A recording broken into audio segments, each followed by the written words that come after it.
Hello दोस्तों, you are welcome to my channel GK with Meenu.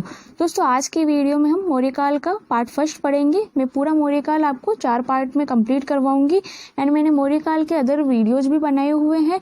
जो भी मौर्यकाल के टफ टॉपिक्स है या टफ पार्ट्स है जिनको याद करने में थोड़ी डिफिकल्टी होती है, तो उनको ईजी वे में हम किस तरीके से याद रख सकते हैं, उनके भी मैंने वीडियोज बनाए हुए हैं। तो वो आपको प्लेलिस्ट में मौर्य वंश के नाम से प्लेलिस्ट बनाई हुई है, वो उसमें मिल जाएंगे, तो आप वहां जाकर देखें।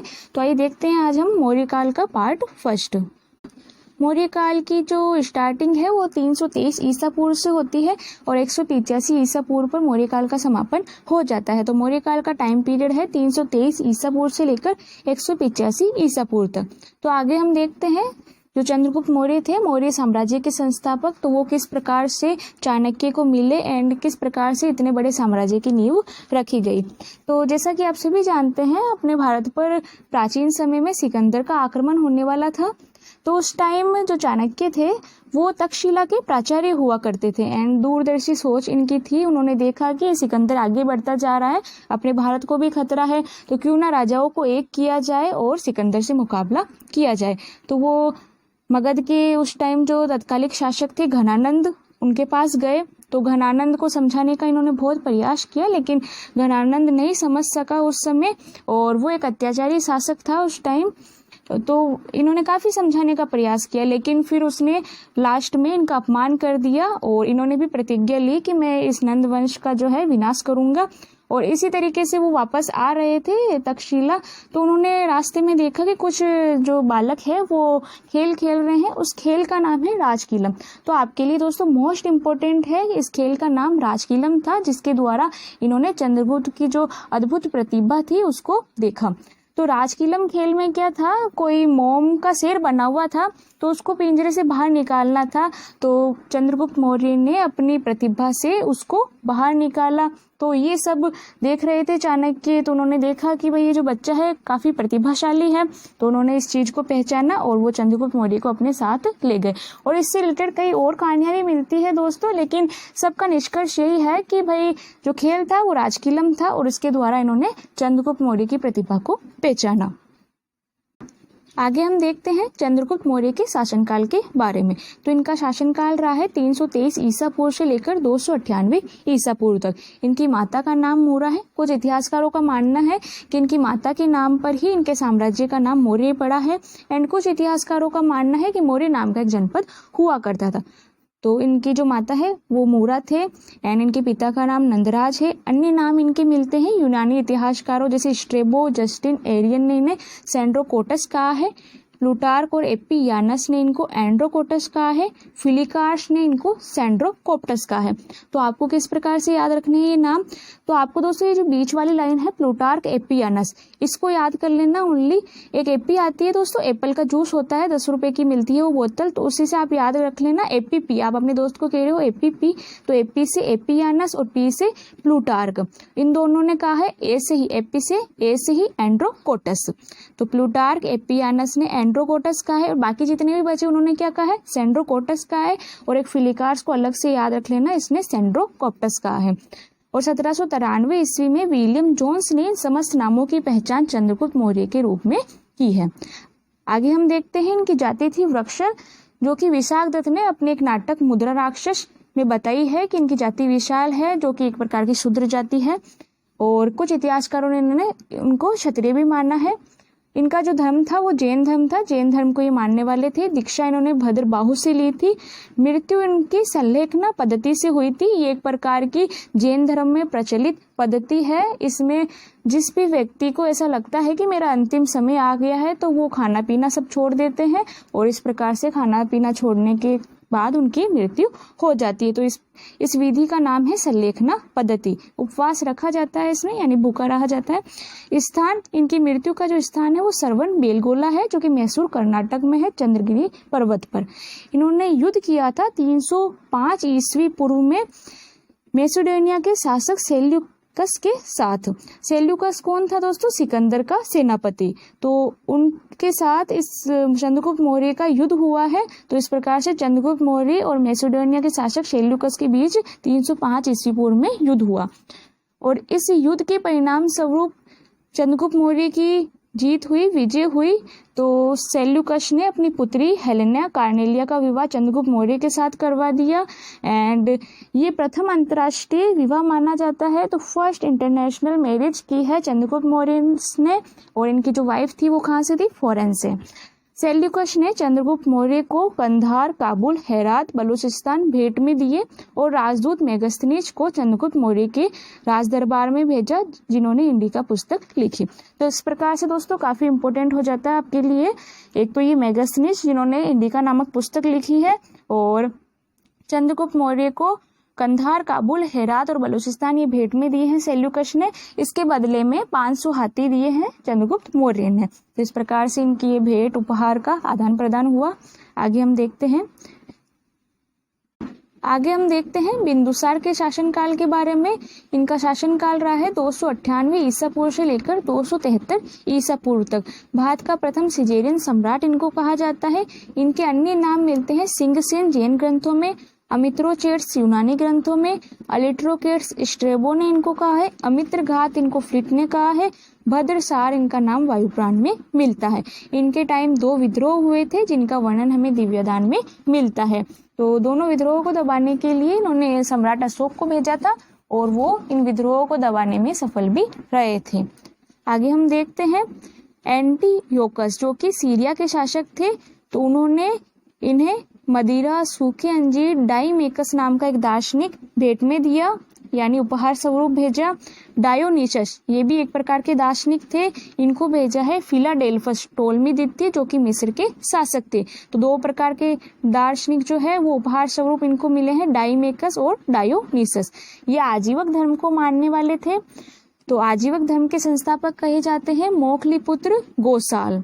तो इस प्रकार से दोस्तों अगर हम चंद्रगुप्त मौर्य के या मौर्य साम्राज्य के जो महान शासक हुए हैं 3, उनके अगर धर्मों के बारे में बात करें तो चंद्रगुप्त मौर्य जैन धर्म को मानने वाले थे, बिंदुसार जो है आजीवक धर्म को मानने वाले थे, एंड सम्राट अशोक ये अपने प्रारंभिक जीवन में भगवान शिव के उपासक थे, लेकिन इन्होंने अंतिम समय में बौद्ध धर्म को ग्रहण कर लिया। तो इस प्रकार इन तीनों शासकों के अलग अलग धर्म रहे हैं। आइए आगे हम देखते हैं सम्राट अशोक के शासनकाल के बारे में। तो इनका शासनकाल रहा है 273 ईसा पूर्व से लेकर 232 ईसा पूर्व तक। 273 ईसा पूर्व ये इनका दोस्तों राज्यारोहण का टाइम पीरियड है, एंड इनका जो राज्याभिषेक था वो 3-4 साल पहले ही हो चुका था। 269 में यानी 269 ईसा पूर्व को इनका राज्याभिषेक हो चुका था, और राज्यारोहण जो है इनका 273 में हुआ, एंड 273 ईसा पूर्व में। और इनको इतना टाइम इसलिए लग गया क्योंकि इनके सौतेले भाई थे कुछ, तो इनको सेट करने में थोड़ा टाइम लग गया, तो 3-4 साल इनको लग गए थे सेटलमेंट।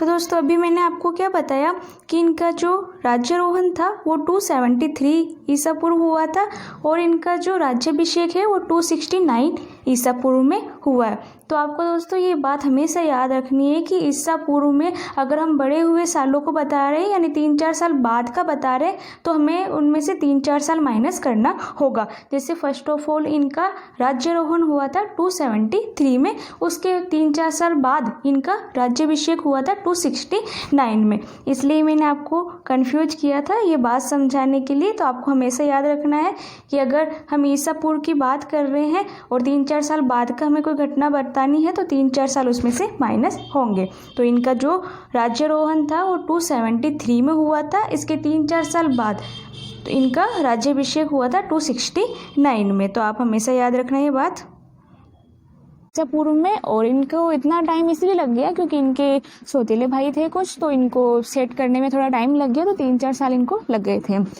सेटलमेंट में। तो इनको भारत का प्रथम सम्राट कहा जाता है। हिंसा पर इन्होंने प्रतिबंध लगाया, अभिलेख शिलालेख लिखने की परंपरा इन्होंने प्रारंभ की। अकबर का इनको पूर्वगामी कहा जाता है, यानी अकबर को इनसे प्रेरणा मिली है परोपकारी कार्य कराने की, लोक कल्याणकारी कार्य करवाने की। सम्राट अशोक बुद्ध धर्म और संघ में विश्वास करते थे। आगे हम देखते हैं इनकी माता सुभद्रांगी, जिनका उल्लेख हमें दिव्यदान में मिलता है और अन्य नाम भी मिलते हैं धर्मा जनपद कल्याणी। इनकी पत्नियां करुणावाकी और पुत्र तीवर, इनका दोनों का उल्लेख हमें लेख में मिलता है, अभिलेख में मिलता है।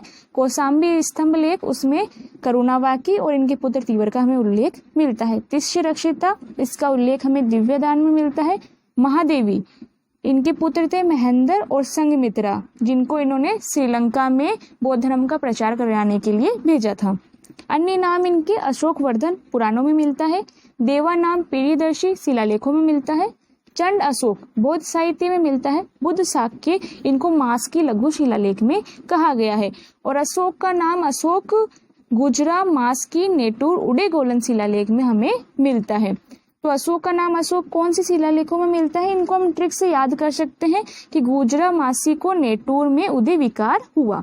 गुजरा मासी को नेटूर में उदय विकार हुआ। उदय विकार यानी पेट में दर्द हुआ, उदय बोलते हैं पेट को।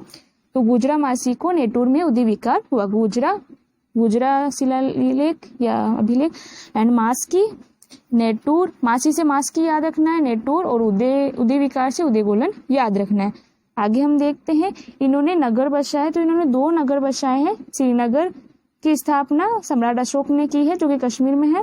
ललित पत्तन, जो कि नेपाल में है, उसकी स्थापना भी सम्राट अशोक ने की है। इन्होंने युद्ध किया था, जो कि इनके जीवन काल का अंतिम युद्ध था, कलिंग युद्ध। इन्होंने ये युद्ध अपने राज्याभिषेक के 8वें वर्ष यानी 261 ईसा पूर्व में किया था। और इस युद्ध के बाद इन्होंने बौद्ध धर्म ग्रहण कर लिया था। एंड ये काफी पछताए भी थे इस युद्ध को लेकर, जितनी जनहानि हुई थी उन्होंने इनका जीवन बदल दिया। बौद्ध धर्म को ये मानने वाले थे। अपने प्रारंभिक जीवन में भगवान शिव के उपासक थे, यानी शैव धर्म को मानने वाले थे। अंतिम समय में इन्होंने बौद्ध धर्म ग्रहण कर लिया था। दीक्षा इन्होंने ली थी उपगुप्त से, निग्रोध नामक भिक्षु से। इनके धर्म गुरु थे मोगली पुत्र तिस। तो इस प्रकार से सम्राट अशोक के बारे में हमने इतनी सारी चीजें पढ़ी है। आइए अब हम देखते हैं शासकों और उनके प्रधानमंत्रियों के बारे में। तो चंद्रगुप्त मौर्य के प्रधानमंत्री आप सभी जानते हैं, उनके गुरु चाणक्य रहे हैं, जिन्होंने उनको इतने ऊंचे पद पर बैठाया। तो उनके गुरु चाणक्य उनके प्रधानमंत्री हैं। बिंदुसार के प्रधानमंत्री खल्लाटक, अशोक के प्रधानमंत्री राधा गुप्त रहे हैं। तो अब हम देख लेते हैं थोड़ा सा चंद्रगुप्त मौर्य के प्रधानमंत्री उनके गुरु चाणक्य के बारे में। इनके पिता का नाम चनक, बचपन का नाम इनका विष्णुगुप्त है। अन्य नाम कौटिल्य, अंशु, अंशुल, वात्स्यायन, कात्यायन, अजय, द्विजर्षभ पुराणों में मिलता है। कौटिल्य इनको इनकी कुटिल बुद्धि होने के कारण, कूटनीति में दक्ष होने के कारण कहा गया है। अजय इनको इसलिए कहा गया है सभी पर विजय प्राप्त करते हैं। द्विजर्षभ का अर्थ होता है दोस्तों ब्राह्मणों में श्रेष्ठ, इसलिए इनको कहा गया है।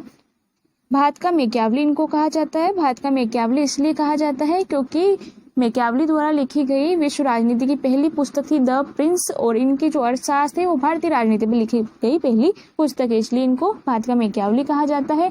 इनकी मुख्य रचना है अर्थशास्त्र। इन्होंने सिद्धांत दिया है सप्तांश सिद्धांत, जो कि शासन को संचालित करने में महत्वपूर्ण भूमिका निभाता है। दोस्तों आज की वीडियो में हमने मौर्य साम्राज्य के महत्वपूर्ण शासकों के बारे में पढ़ा और चाणक्य के बारे में पढ़ा हमने, जो कि चंद्रगुप्त मौर्य के गुरु रहे हैं। दोस्तों मैं आपको बहुत डीपली पढ़ा रही हूँ, एंड इतना जो डीपली आपको कोई बड़ा से बड़ा कोचिंग भी नहीं पढ़ाएगा, तो आप बहुत अच्छे से पढ़े, आपका जो सिलेक्शन है वो डेफिनेटली श्योर होगा। धन्यवाद दोस्तों।